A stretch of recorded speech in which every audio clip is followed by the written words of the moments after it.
Electro Boy, feel the effect.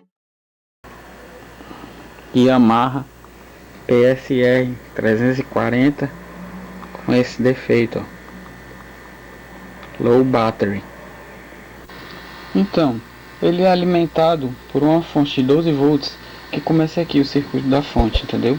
Esse defeito de low battery pode ser ocasionado pelos resistores ou algum alterado, ou pelos capacitores, os maiores. Algum desses capacitores, eles podem fazer com que a placa ocorra também essa falta de tensão e dê esse low battery.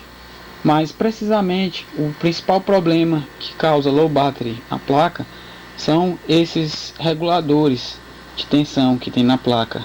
Esse,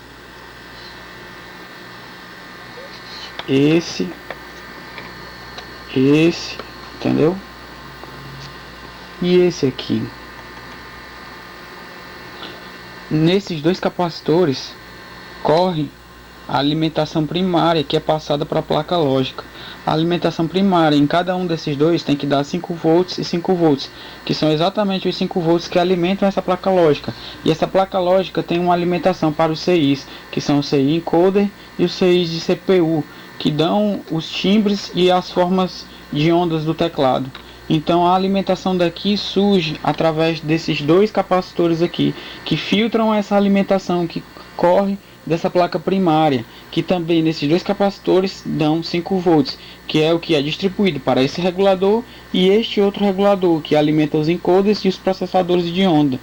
O problema geralmente ocorre por causa disso, mas o meu problema dessa placa, por estar dando low battery, era esse garoto aqui, que é esse regulador, que é um CI DC-DC converter. Ele entra 5 volts e converte os 12 para fazer a filtragem da fonte. Essa é a dica que eu queria passar para vocês, se vocês tiverem por esse problema. Esse problema vale para tanto o PSR 340, o PSR 400 e o PSR 550. Todos eles têm esse mesmo tipo de circuito de alimentação, ok? É isso. Agora uma demonstração do teclado em pleno funcionamento, ó, sem o erro de low battery. Viu? Ó.